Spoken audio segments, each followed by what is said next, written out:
ओम शांति। 4 फरवरी 2022। बाबा के महावाक्य। मीठे बच्चे, अपने दिल रूपी दर्पण में देखो कि अंदर में कोई भूत तो नहीं है। भूतों को निकालने का प्रयत्न करते रहो। प्रश्न: बाप और बच्चों के बीच संगम पर दुनिया से बिल्कुल न्यारी रस्म चलती है, वह कौन सी? उत्तर: दुनिया में बच्चे बाप को नमस्ते करते हैं, लेकिन यहाँ बाप बच्चों को नमस्ते करते हैं। बाप खुद कहते हैं, मीठे बच्चे, मैं तुम्हारी सेवा में आकर उपस्थित हुआ हूँ, तो तुम बच्चे मेरे से भी बड़े ठहरे। दूसरा, मैं निरहंकारी निराकारी बाप हूँ, तो जरूर मैं पहले नमस्ते करूँगा। यह भी संगम की न्यारी रस्म है। ओम शांति। आने से पहले पहले बाप बच्चों से नमस्ते करे या बच्चे बाप को नमस्ते करें? बच्चे बाप को करें नहीं, पहले बाप को नमस्ते करना पड़े। संगम युग की रस्म रिवाज ही सबसे न्यारी है। बाप खुद कहते हैं, मैं सभी का बाप तुम्हारी सेवा में आकर उपस्थित हुआ हूँ, तो जरूर बच्चे बड़े ठहरे ना।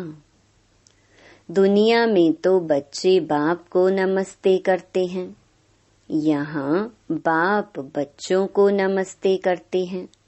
गाया भी हुआ है, निराकारी निरहंकारी, तो वह भी दिखलाना पड़े ना। वो तो सन्यासियों के चरणों में झुकते हैं, चरणों को चूमते हैं, समझते कुछ भी नहीं। बाप तो आते ही हैं कल्प के बाद बच्चों से मिलने।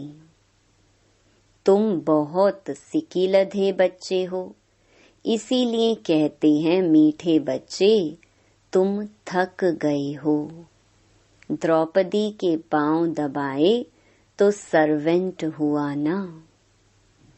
वंदे मातरम किसने उच्चारा है? बाप ने।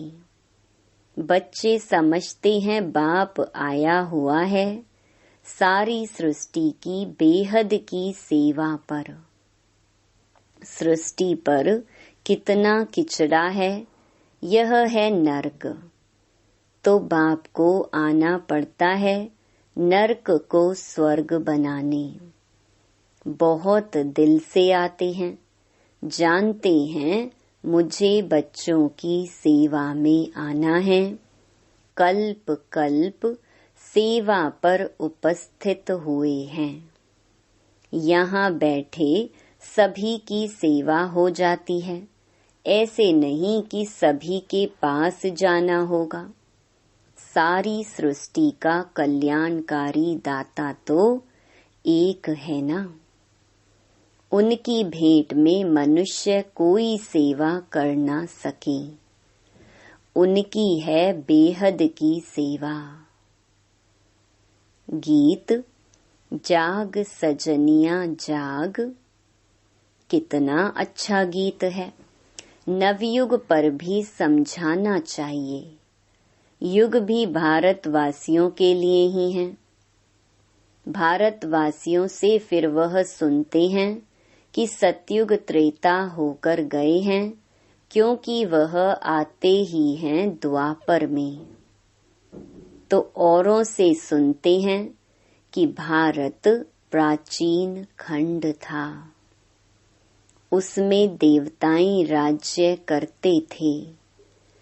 आदि सनातन देवी देवता धर्म था, जो अभी नहीं है। गीता है देवी देवता धर्म का माई बाप। बाकी सब बाद में आते हैं। तो यह हुआ प्राचीन सब धर्मों के लिए। वास्तव में एक गीता ही है मुख्य, जो सबको माननी चाहिए, परंतु मानते कहाँ हैं? वे अपने धर्म शास्त्र को ही मानते हैं। यह तो जानते नहीं कि भगवान ने गीता कब उच्चारी। गीता है बाप की उच्चारी हुई।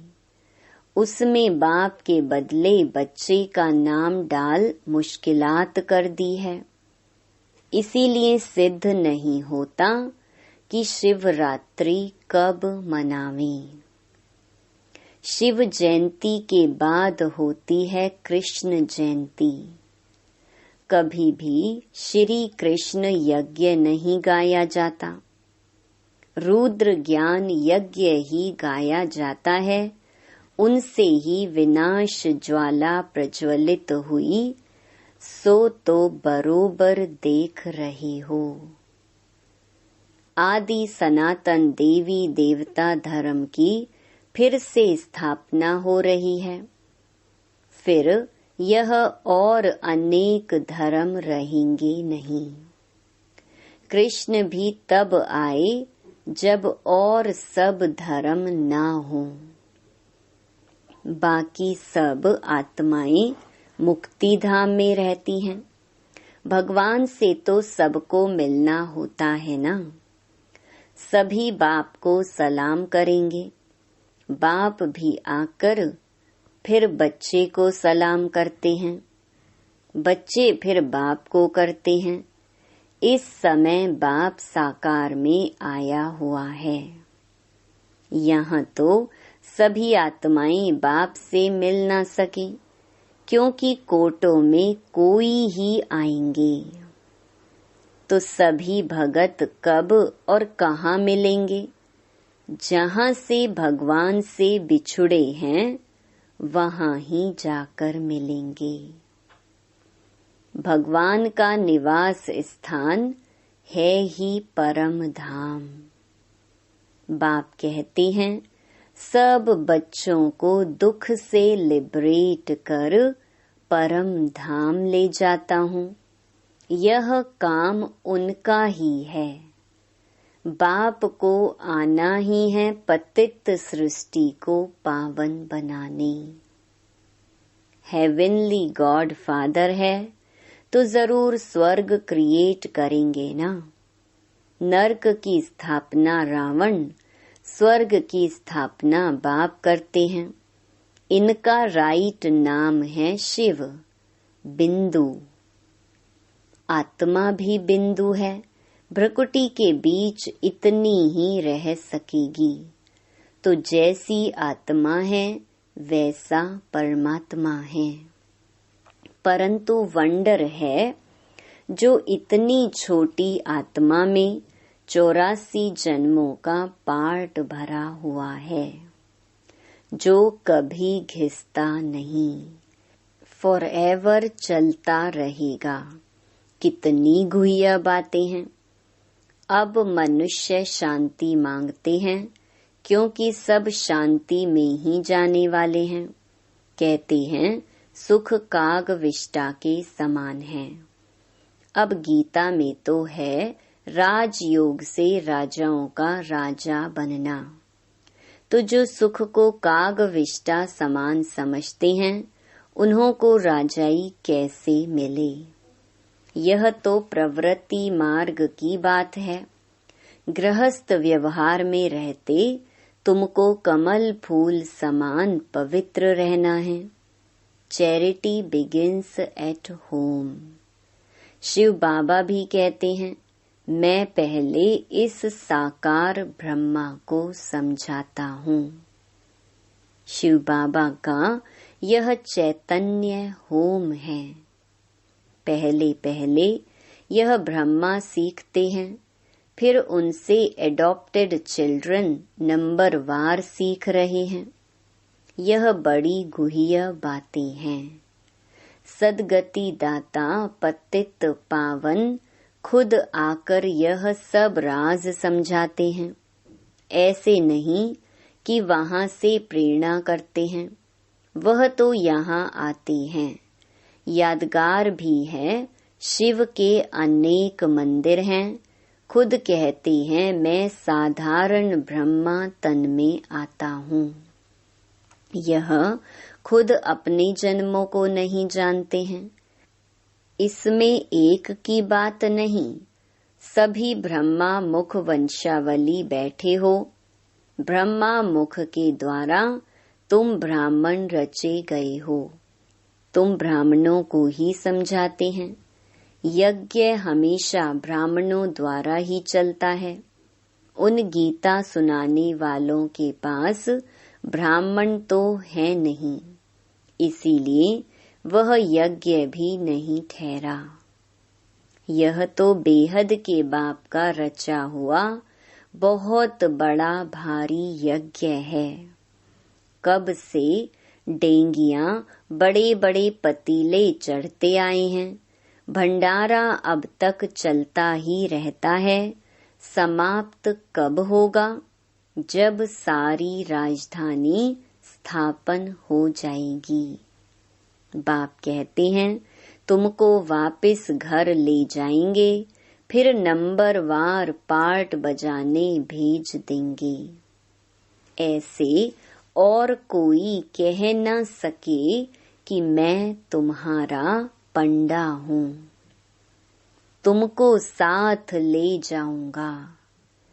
पतित मनुष्यों को पावन बनाकर ले जाते हैं, फिर अपने अपने धर्म स्थापन करने समय पार्ट बजाने आत्माएं आना शुरू करती हैं। अनेक धर्म अभी हैं, बाकी एक धर्म नहीं है। तो गीता है सभी शास्त्रों में शिरोमणि, क्योंकि उनसे सबकी गति सद्गति होती है। भारतवासियों में भी ज्ञान वह लेते हैं जो आत्माएं पहले पहले परमात्मा से अलग हुई हैं। पहले पहले वह आना शुरू करेंगी नंबरवार, फिर सबको आना है। सतो रजो तमो से तो सबको पास करना है। अब कल्प की आयु पूरी हुई है। सब आत्माएं हाजिर हैं। बाप भी आ गए हैं। हरेक को अपना पार्ट बजाना है। नाटक में सब एक्टर्स स्टेज पर इकट्ठे तो नहीं आते, अपने टाइम पर आते हैं। बाप ने समझाया है नंबरवार कैसे आते हैं। वर्णों का भी राज समझाया है। चोटी तो ब्राह्मणों की है, परंतु ब्राह्मणों को भी रचने वाला कौन है? शूद्र तो नहीं रचेंगे। चोटी के ऊपर फिर है ब्राह्मणों का बाप ब्रह्मा। ब्रह्मा का बाप फिर है शिव बाबा। तो तुम हो शिववंशी ब्रह्मा मुख वंशावली। तुम ब्राह्मण सो फिर देवता बनेंगे। वर्णों का हिसाब समझाना है। बच्चों को राय भी दी जाती है। सभी एक जैसे होशियार तो नहीं हैं। कोई नए के आगे विद्वान पंडित आकर डिबेट करेंगे तो वह समझा नहीं सकेंगे। तो कहना चाहिए मैं तो नई हूँ, आप फलाने टाइम पर आना, फिर हमारे से बड़ी बहन आपको समझाएंगी। मेरे से तो तीखे हैं। क्लास में नंबरवार तो होते हैं। इसमें देह अभिमान नहीं आना चाहिए, नहीं तो आबरू चली जाती है। कहेंगे बी के तो पूरा समझा नहीं सकती। देह अभिमान को छोड़ रिफर करना चाहिए बड़ों की तरफ। बाबा भी कहते हैं ना, हम ऊपर से पूछेंगे। महारथी घोड़े सवार प्यादे तो है ना, किन्हों की शेर पर सवारी भी है। शेर सबसे तीखा होता है, जंगल में अकेला रहता है, और हाथी हमेशा झुंड में रहता है। अकेला हो तो कोई मार भी दे। शक्तियों की भी शेर पर सवारी दिखाते हैं। बच्चों को समझाया है गीता का भगवान कृष्ण कहना रॉन्ग है। कृष्ण के शास्त्र को सभी धर्म वाले तो नहीं मानेंगे। प्राचीन देवी देवता धर्म किसने स्थापन किया, वह सिद्ध कर बताना है। उनको गॉड गॉडेस भी कहते हैं। ईश्वर तो अलग है। लक्ष्मी नारायण को भगवान भगवती कहते हैं। वह पालना के निमित्त हैं। अगर लक्ष्मी नारायण को भगवान भगवती कहते तो विष्णु शंकर को पहले भगवान कहना पड़े। तुम जानते हो भगवान बिना गीता कोई बोल ना सके। भगवान के मुख की गाई गीता है। श्री श्री रुद्र की गीता है। इनको कोई अपना मुख बना न सके। गीता सिवाय शिव बाबा के और किसके मुख से आ ना सके। गीता माता है, उनका रचयिता शिव बाबा है। वह बैठ ओरली समझाते हैं। वह ज्ञान का सागर है ना, तो रचयिता ही रचना की नॉलेज देंगे। इसलिए ऋषि मुनि भी कहते हैं बेअंत है। ईश्वर की गत मत ईश्वर जाने। अब ईश्वर की मत सो है श्रीमत, जिससे सद्गति मिल जाती है सो तो ठीक है। गति के साथ सद्गति दोनों कहना पड़े, क्योंकि भारत में जब स्वर्ग होता है तब और धर्म वाले गति में होते हैं। भारतवासी सद्गति अर्थात जीवन मुक्ति में हैं। ये सब राज बाबा समझाते हैं जो धारण करना है।